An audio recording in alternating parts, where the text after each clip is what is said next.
Hey guys, how's it going? So we're going to go over the process of how to get into ZipForms. If this is your first time utilizing ZipForms, show you the process and how to get to it from the Texas Realtors page, and then how to bookmark it and how to save it and how to utilize it. So the first thing you're going to want to do is go to texasrealestate.com.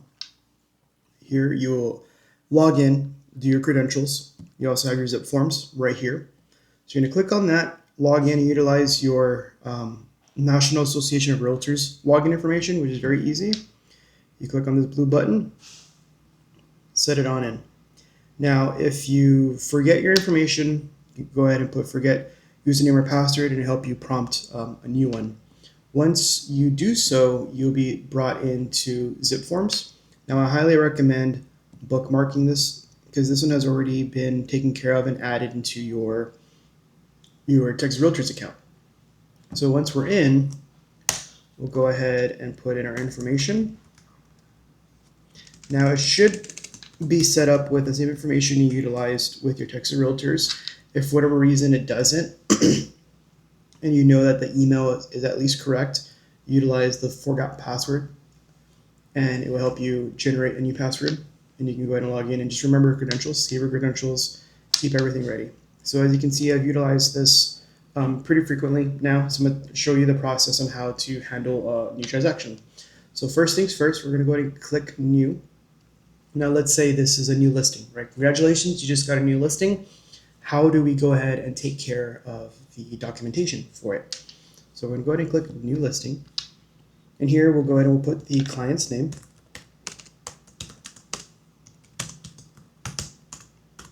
Go ahead and put the address that is associated.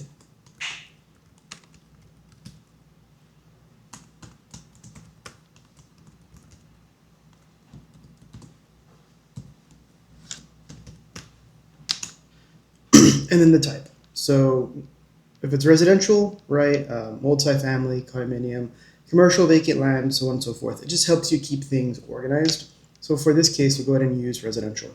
Now in the future, we'll go ahead and we'll set up the templates section. I have a few that I use that I've already established, but we're going to go ahead and utilize this as if we were brand new to ZipForms. So we'll go ahead and click save. This will now generate a whole new transaction field for your client. As you can see, you have the client's name situated right here. You should also give the details assigned, who it belongs to, so on and so forth. Okay, and I do apologize, I should have mentioned this prior, but when you come into here, you want to make sure that your information associated to your brokerage is correct. If it isn't, you want to go in there, profile and settings, and make sure that this information is correct, and that everything is associated correctly. So sign in security, your offices, make sure the office is correct to your current broker information, so on and so forth, right? So we'll go back into the transactions. Here's the client information. Now, there's a lot of tools that is tied into ZipForms, considering this is a free service as part of our membership, right? So there's a plethora of things. As of right now, we're just going to be focusing on the transaction itself. So here you can put in pre-filled information for yourself if you'd like, regarding the actual address, the legal description, so on and so forth. And then what part of the transaction we're currently in. So right now it's active, right? Because we're getting it ready. You could technically put under prospect and then change it to active once you get everything signed. Pending once the deal is pending, and then close. And you'll see those out on the first page. So it keeps everything organized. You can see what's been closed, what's currently pending, and what's currently active, right? So we had switched this one to switch it over to prospect. That's why I like keeping it active, because active tends to stay at the top. So here we're going to go to the documents, and what we're going to do is we're going to add in the forms that are needed for the transaction. So if you're part of Real, like I currently am, I like utilizing their checklist. If you're unfamiliar on how to get a checklist, we can check this out right here. So go to your reason, or actually, I'm sorry, it's through here through Bolt. Use your login information. Set up the two-factor authentication.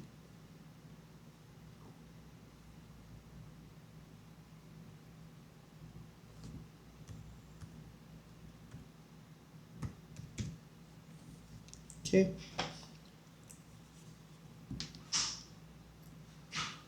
We go to the office section. I like utilizing the office section because of the documents that are already pre-associated with our accounts. By being a real agent with Real Broker, we have access to here. So in this case, this is a residential transaction. So we're going to go ahead and search residential. And you can see that there are a few different forms that are able to be populated because of the term residential. So here you have the listing and here you have the buyer representation. Checklists, as well as the residential lease checklist, right? So this is a residential sale, so we're going to use this form. Now I'd recommend to save this one to your dashboard or to your desktop rather, and keep this on hand for whatever you may need, right? In this case, I'm just going to keep it off screen so we can handle it. So we'll go back into reason for the transactions. One of the first things you're going to want to include is your IABS, right? So I have my IABS right here ready to go. Include that. Now, if you don't have your IABS, I highly recommend utilizing Reason as well. So you can go into here, you search up IABS. Reason will grab the one that's specific to your state, in this case, Texas. And so it's going to populate it for us.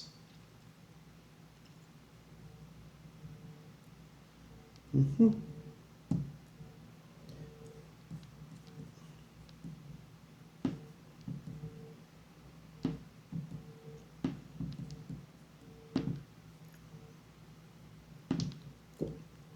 So it's going to download. Now you have the blank form for it, right? So you want to go ahead and put in your information right here, your name, your license number, your email, and your phone number, right? And then save this as a PDF because you will utilize this for each and every one of your transactions moving forward. So here in the transactions, I've already uploaded it. Now, I highly recommend to always review the forms you're adding and making sure that they are the correct forms. So here you can see I have my name, everything's put together, looks good, ready to rock, awesome. So that's in there, okay? So now jumping back to the checklist, what else do we need? We need the residential real estate listing agreement executive right to sell, or the TXR 1101. So when we go into ZipForms, we're going to go right here to where it says all forms. We're going to allow it. It will allow us to add these forms. Utilizing the TREC, which is the Texas Real Estate Commission, forms are ideal. You can also put all, just to get populations for your Texas Realtors and your TREC forms. So here we would put listing. And we can see here residential real estate listing agreement, exclusive right to lease, exclusive right to sell, TXR 1101. We'll go ahead and add that.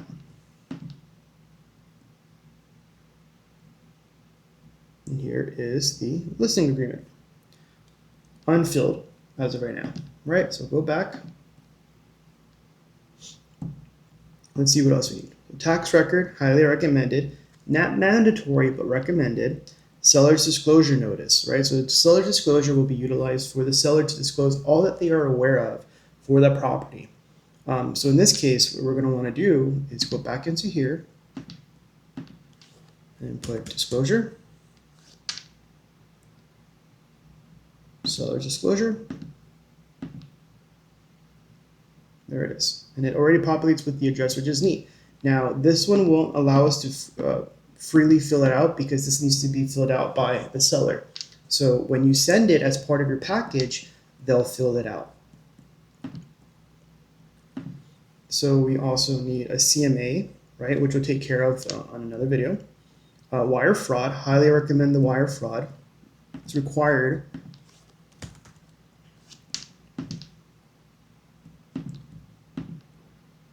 And we have the one designated to the seller.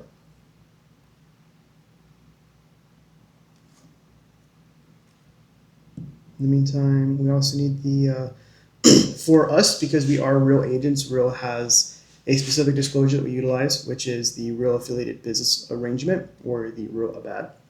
This form is just to disclose who we are associated with as affiliated business. So this one is already added. So the wire fraud. Correct. Wire fraud. And so remember earlier I had mentioned about making sure that your profile is set up with your current broker information. It's very important that you do so because now you have this. What's happening here is the information you've uploaded as part of your office gets watermarked technically onto the form. So you can see that it was generated by a real broker, as me as the agent with my phone number, as well as the name of the client that will be utilizing these forms. Everything stays together and there's a paper trail. So the other form that we needed was the ABAD. So this one, I believe we can actually pull through Reason as well. This is the, well, actually, let me check to see if it is here. Yes, okay, cool. So you can just search it up through the office section of Reason. You'll see it populate right here. And this is it. So again, this is specifically to disclose that we utilize one real title as well as one real mortgage, which gives our clients the ability to choose them if they choose to work with those offices, right?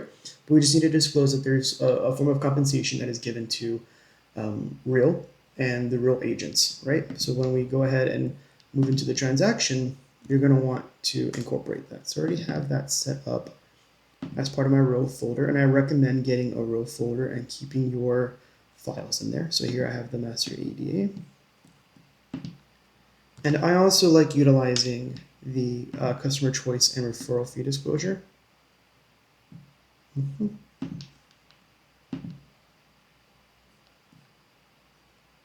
So this one also just discloses that the customer always has a choice on who they want to be serviced by when it comes towards lenders, insurance services, home inspectors, so on and so forth, but that we also may recommend others. And here specifically, real estate companies and their affiliate licensees receive referral fees from a variety of different sources, right? And where referrals are made between licensed real estate professionals, payment of a fee in connection with referral may be permissible. So this is just stating that there's a potential possibility that we may be receiving a fee for utilizing a specific servicer. Now, not in all cases, but this is just to disclose that there's a possibility that that can happen. Again, it's always the customer's choice as to whether or not they want to utilize somebody that we provide to them to help the process go smoother, or if they want to choose their own. So this is all here just a package of disclosures, right? So now what we can do is we can select all, because we're going to utilize this for our entire package. I believe that's everything. Right.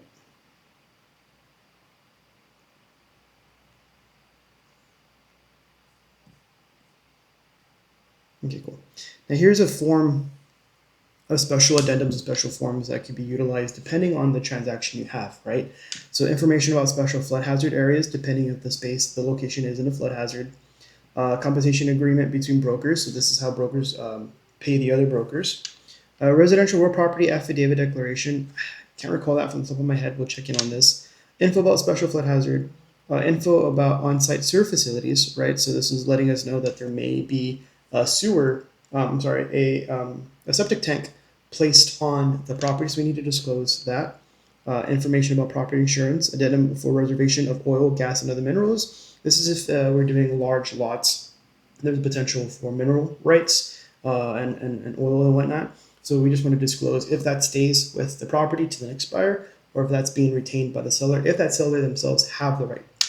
Key box authorization by tenant and referral agreement if necessary.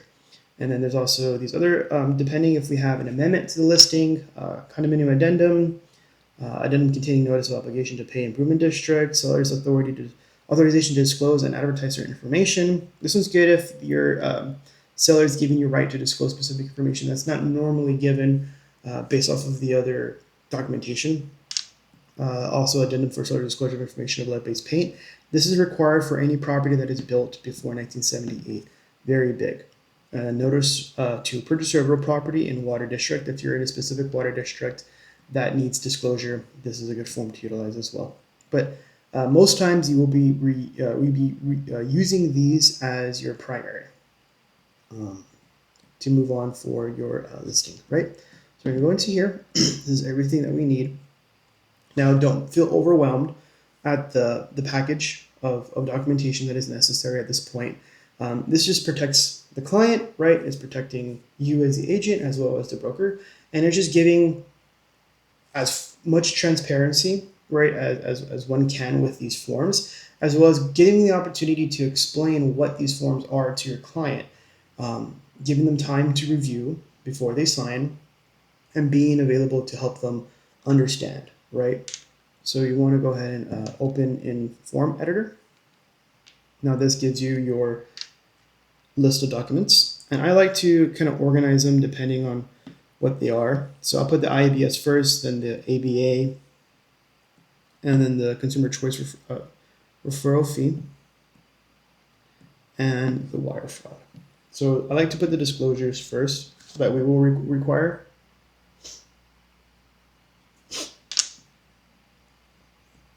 And then the agreement. So here is the IABS, which is the information about broker services, explaining who we are, what we do for our clients, right, with our information. So if anything were to happen, contact Real, license number, here's the email, here's the phone number, my broker, my supervisor, and myself with all of our attached information as well as our license numbers. You're going to want to make sure that your client signs or initials this rather with the date. And again, the information for your property or the property that is being purchased or sold. Affiliated business agreement, disclosure statement, right? Putting the information. Again, this is if they choose to work with One World Title. This is a disclosure that we're offering that can show that we are under the same umbrella. And it also gives a breakdown of the fees associated, right? So in this case, because we are in Texas, we would go ahead and check this as well as here. And as you can see, as of right now, it's not letting us. So what we can do is go to Tools, and we can put a text box.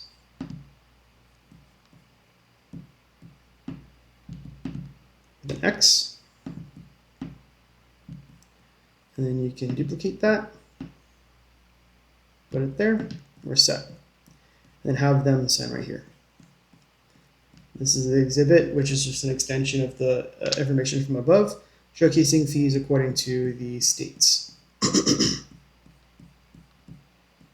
Okay, and then consumer choice and referral fee disclosure, again, right, just showcasing that we may receive a referral fee depending on the servicer that is hired, right? So you get your client to sign on this side. And then the wire fraud disclosure, which is really giving your client some peace of mind on what to do, what not to do when it comes towards wiring money to the title company and so on and so forth. Okay, so you're going to want to put your broker's information right here, and then you will sign right there, and then your customer's information right here. Okay, so here we're going to go ahead and put client name, and then we're going to go ahead and put the client's address. This is 1, 2, 3, 4 with the city, the state, and the zip code. Okay, and then you put your client's information. So 956 555 5555, and this is a client at gmail.com. And then for us, ours. Now let's say this is the first time you're utilizing this information. You're not too sure where to get the correct broker information. We come back into the Reason tab. We're going to go back into the checklist sections. This one's neat. So if you just search checklist, you get all the checklists associated to the these different transactions. One of the ones that I like to utilize, is it even here? I might be looking at the wrong ones. Oh no, it's contract.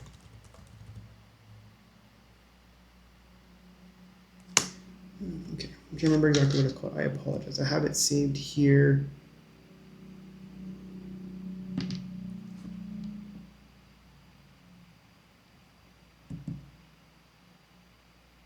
Okay. So if you search information, you'll get information, broker information for contracts. Now this is great because this helps you understand what information is already uh, specified for your contracts, right? So the broker name, the licensing number. Again, this is for the state of Texas. Broker's license number, the address, and phone number, right? So we'll get this information, specifically this, come back into here, and this is Real Broker LLC. Put in the address. This is in Dallas.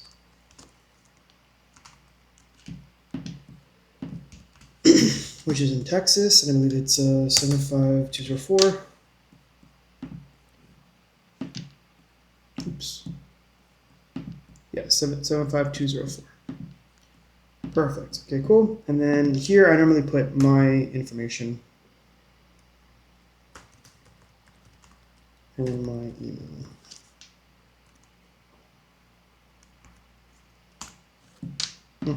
Okay, cool. So now you're going to want to put the property information specifically. If you've already pulled it up, fantastic.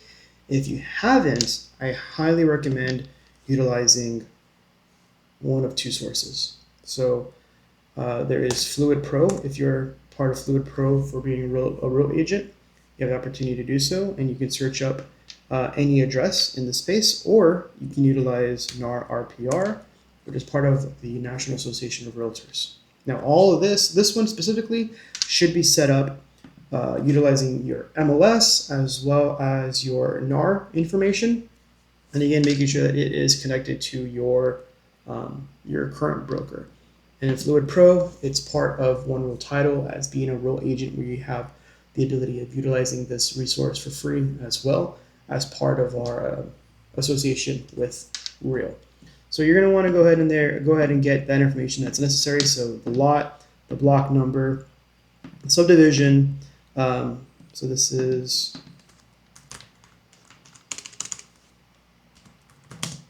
lot number. This is block number. This is your subdivision. City. This is your county, and then this is the full address.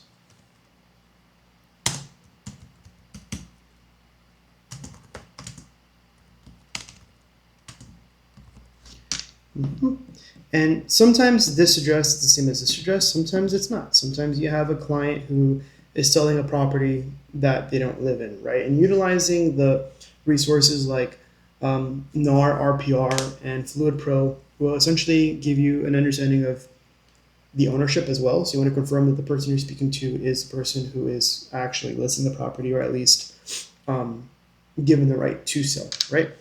Make sure all that information is taken care of. So here in this point, you would want to review your contract, know what it is you're going over, right?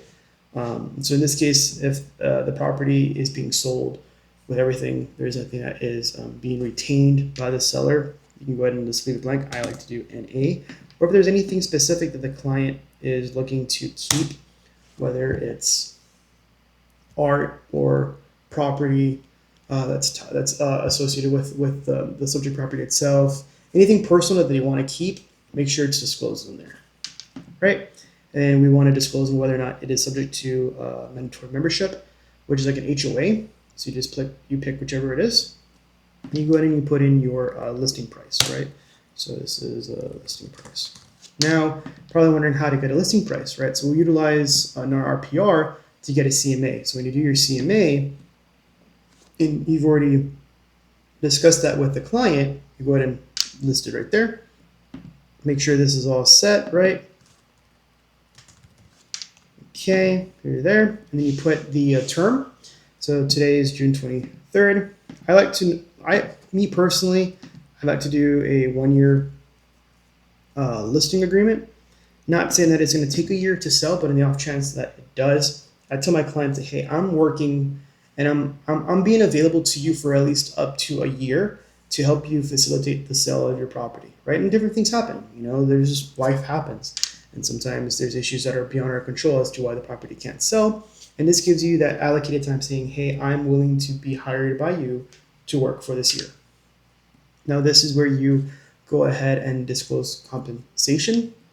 So you would go ahead and click a percentage if this is the case, and then an additional percentage of sales price for a flat fee if buyer is unrepresented, and then 3, there is a blank. Usually these 2 would suffice, and whatever you've already agreed upon with your client, right? So this is, I spelled agreed wrong.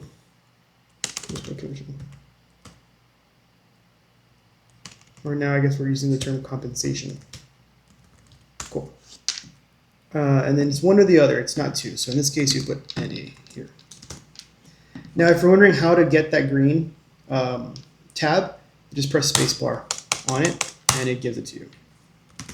Cool. So like in this case, you see how it's blinking because it wants you to put in a numerical value. Just press spacebar, and it turns to green. Cool.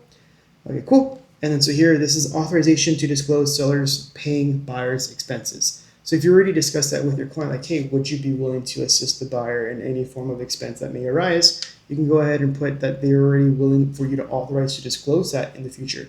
Sometimes it's good just to keep that as a future conversation in case it's needed between the buyer's agent and the seller, and you can just utilize that in the future, or just have that conversation ahead of time, so that way it's already predetermined. And you can put whether or not they want you to authorize the disclosure of it in the form of marketing, so on and so forth. This gives you information on how compensation is earned, other forms of compensation, breached by buyer under contract, and then making sure that you just get your dues that are owed to you. Here, other expenses. Again, I normally just put NA in forms like this, so I would just copy so I can paste it in the future. Protection period, this is up to you. Usually a month to 45 days is adequate, depending. So this essentially just means that if we were to showcase the property to somebody and they come back within this time frame, that the seller will allow us to still receive compensation, even though the contract has already been past the year-long mark or whatever term you've placed. It gives you this time after the contract has ended. And then you just put in the county you're in, or where your broker has already previously stated for the broker to be paid in cash. And it's not actually cash, it's just what's being paid. Okay, and then the filing. So here we go ahead and put filing, and we'll put 1 or more MLSs normally, depending. And then here is if the seller instructs you not to list on the MLS, or they give you a specific time when to. Let's say they want about a week to kind of get things ready, but you already have everything agreed upon, and you can utilize this, and they would tell you, hey, give us at least until a week, right, to go ahead and list the property on MLS. That way, you're not bombarding them while they're still preparing to put the house on the market with showing, so on and so forth. Or if they wish to not put that on the MLS at all, you can go ahead and put this here as well, or disclose that rather. Right, so this other legal jargon, kind of just explaining what we're doing, what's going on, listing content, so how that gets broken down into photographs, images, videos, and how all that is retained. Access to the property. So this is agreeing that they're giving us adequate access to showcase the property either by us or other agents or other brokerages, right? And other schedule companies that may be associated. In our area, we don't really utilize any, so we'll just go ahead and put none. And then whether or not a key box is authorized, and a key box is specific because it allows you to have this leave a key for easy access in the future. That way, if they're out of town or if they're away from the house, there's already a key associated with the property that's secured to allow people to come in and out. So here you can put it is.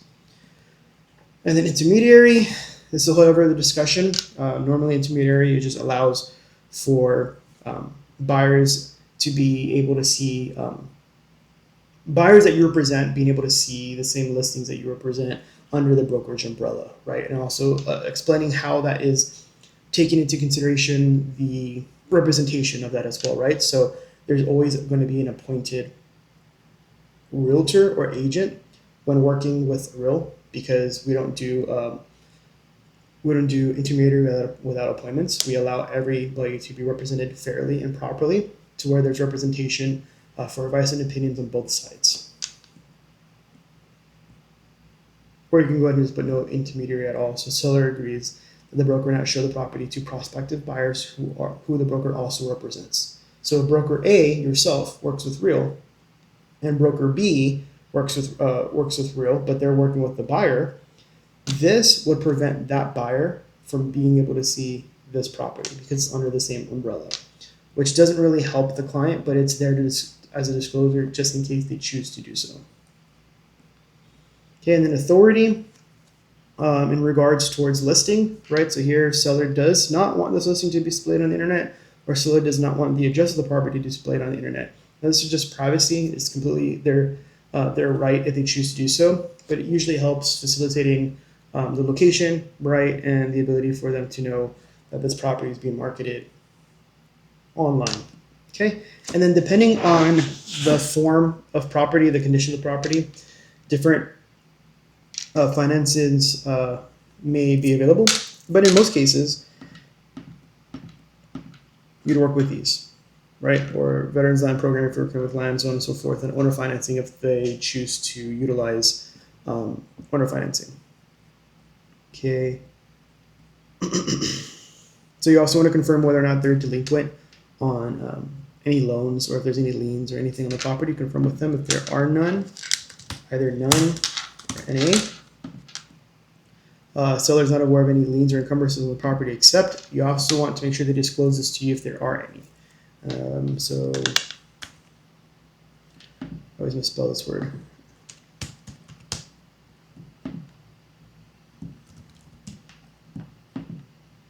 Right, yep, see, I always misspell it.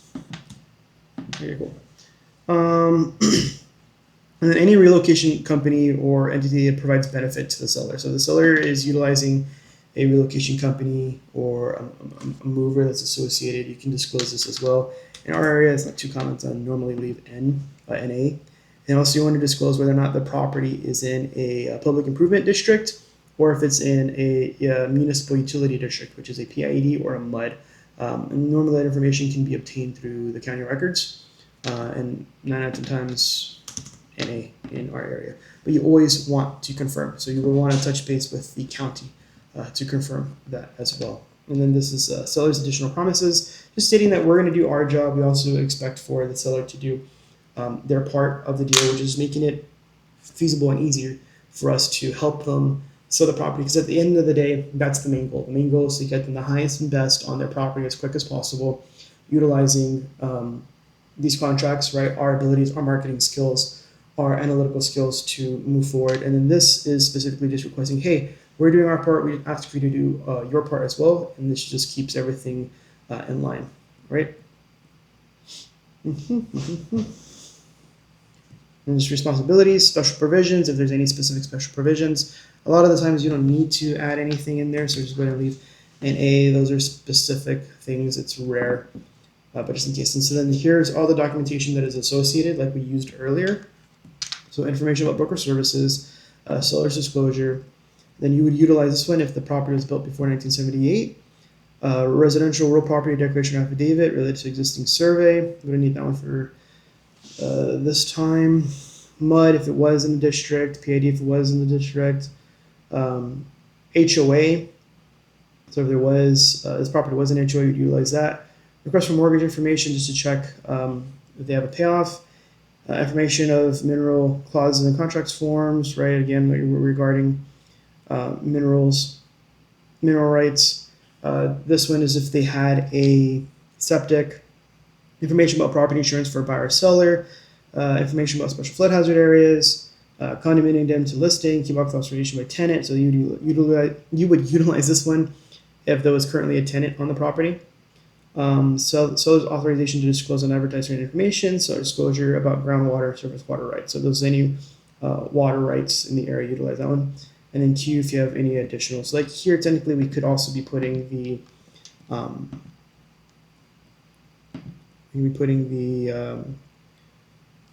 where is it?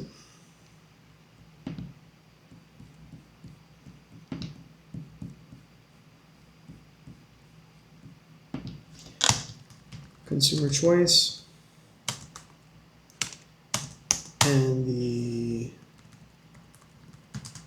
affiliated business disclosure. So that's good, just to showcase that there is documents as part of this package.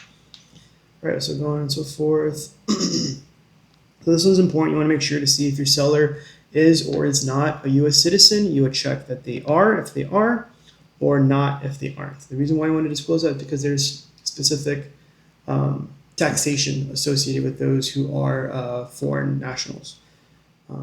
Okay, so here you want to make sure that you have the license number. And again, if you don't know your license number, we for the broker, we got that set up in this form. This is right here.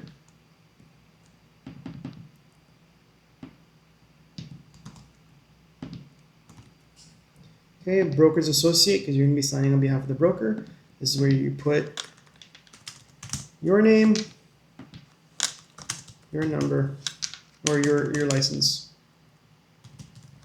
And then the client's name, client signature, make sure they sign, especially if there's multiple parties.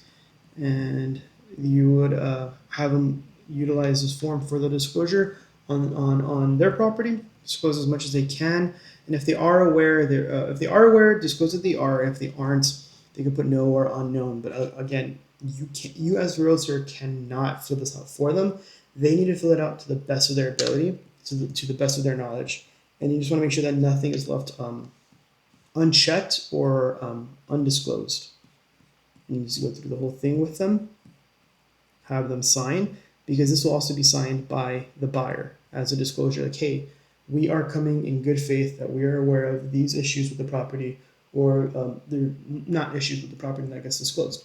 So this is essentially the package that we would be sending off to our seller. Now here in the party section, you can go ahead and put the client's information, right? Or should have done this ahead of time. There is a special way to also include that as part of your pre-listing steps. But here we'll do prepare signatures. I like to name this, right, address, and this would be listing docs. And you could put a return folder back into ZipForms if you like, or just keep it and it stays as a PDF. So we go ahead and put create. More likely it's going to prompt for the client's email, because that way this gets sent out to your client via email for signatures. Okay, cool. So these are all the forms. We're going to add participants, add from transaction, client name, right? So, and then actually you're also going to have to put yours. You're going to be signing as well, right, on behalf of the broker. So here you would just put their email, update transaction contact, that way it updates it internally as well. You can go ahead and click save. And then as well as your email, right? Update transaction as well, click save. So most of these forms should be pre-assigned based off of the mapping of signers, as you can see. Some of them aren't, which is slightly unfortunate, right? But it's part of our duty to make sure this is taken care of. So right here, you would click Tools, and you need to click Initials for this form specifically. So you want to make sure that the buyer initials this form, as well as a date, and you're set. You can also do a time if you like to associate that. So here, we would put the information for this property, so we can utilize the text box. And so, like, let's say they went ahead and wanted to utilize One Real Title, or something associated with our company would utilize this. So in pertaining to this specific address, right,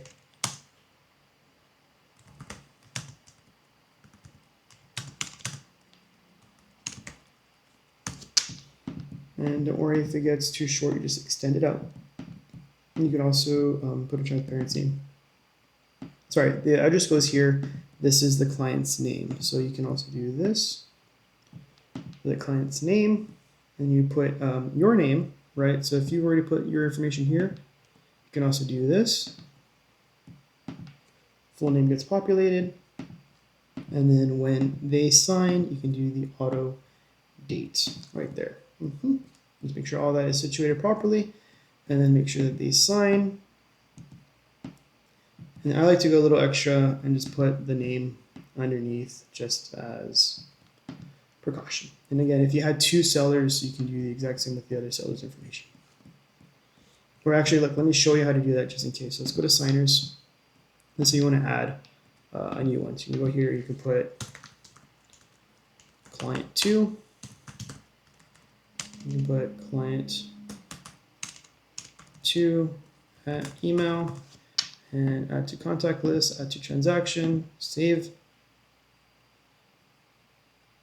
and then assign signature blocks, which is where it will map them out for you. So this one, it stays that same because it's the first signer, and you can also just switch back to client 2, and you can put their information there as well.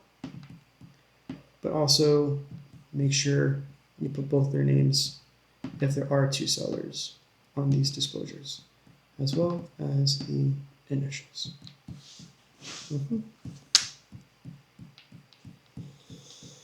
Now the rest should already be populated. So this is for this consumer, and this one is for this one.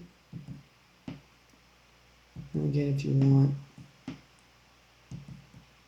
client's name. Cool, so this one should already be populated. Okay, this one didn't populate, no problem. So you just put in the information.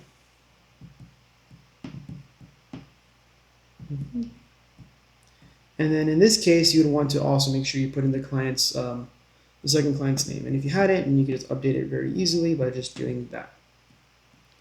And just also make sure that as you're going through it, there is the right information. You're double checking your work. Like in this case, too, the initials haven't been placed, so you can go ahead and put the initials. Now check this out. You can also click on this and copy, right, or Control C, and you can come down to the next page, hover over it, Control V. Now you're saving yourself a little bit of time.